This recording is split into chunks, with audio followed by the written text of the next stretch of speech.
Assalamualaikum warahmatullahi wabarakatuh. Kami dari kelompok 8, nama saya Mela Wahyuni, akan menjelaskan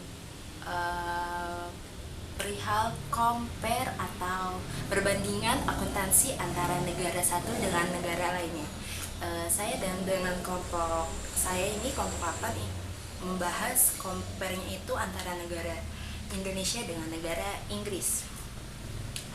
Saya Mela Wahyuni. Setelah itu nanti ada penjelasan dari Fatmawati, dari Adib, dari Wahyu, dari Gema, dan terakhir dari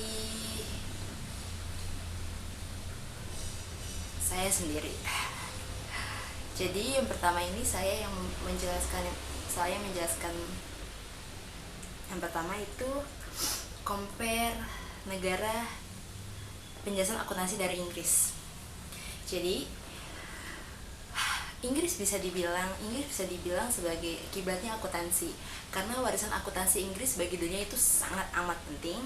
Jadi Inggris merupakan negara di dunia yang pertama mengembangkan profesi akuntansi yang kita kenal sekarang ini nih. Jadi konsep penyajian hasil dari posisi keuangannya yang wajar.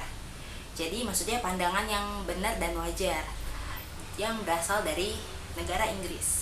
Akuntansi di Inggris ini berkembang sebagai cabang ilmu yang independen dan secara pragmatis menyikapi kebutuhan dan praktik usahanya yang berada di Inggris. Seiring berjalannya waktu, hukum atau legalitas perusahaan yang berurutan menambah struktur dan ketentuan yang lainnya juga, tetapi masih memungkinkan akuntan memiliki fleksibilitas yang cukup dalam penerapan pertimbangan yang profesional.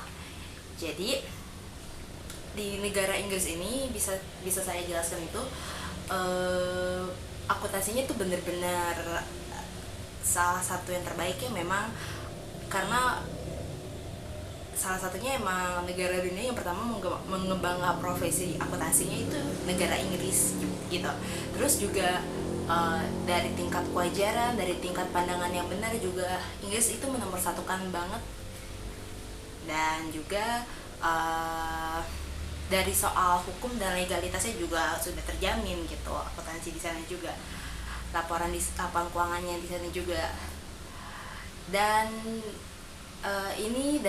selanjutnya saya akan menjelaskan regulasi dan penegakan aturan akuntansinya. Dua sumber utama standar akuntansi keuangan di Inggris adalah hukum perusahaan dan profesi akuntansi. Kegiatan perusahaan yang didirikan di Inggris secara luas diatur oleh aktiva yang disebut sebagai undang-undang perusahaan. Undang-undang tersebut berisi aturan penilaian yang luas di mana akun-akun dapat ditentukan berdasarkan biaya historis atau biaya kini. Undang-Undang tahun 1981 juga menetapkan 5 prinsip akuntansi. Nih, Undang-Undang tahun 1981 juga menetapkan 5 prinsip dasar akuntansi. Jadi, yang pertama ini pendapatan dan beban harus ditandingkan menurut dasar akrual.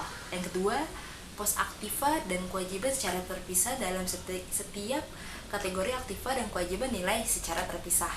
Yang ketiga, prinsip konservatisme atau prinsip kehati-hatian yang ini diterapkan khususnya dalam pengakuan, realisasi laba dan seluruh kewajiban dan kerugian yang diketahui. Yang keempat, penerapan kebijakan akuntansi yang konsisten dari tahun ke tahun diwajibkan.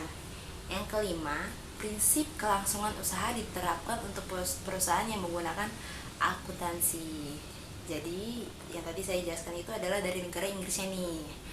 Setelah ini teman saya yang bernama Fatmawati akan menjelaskan lanjutan dari akuntansi negara Inggris juga nih, soalnya materinya masih banyak. Ya silahkan Fatmawati.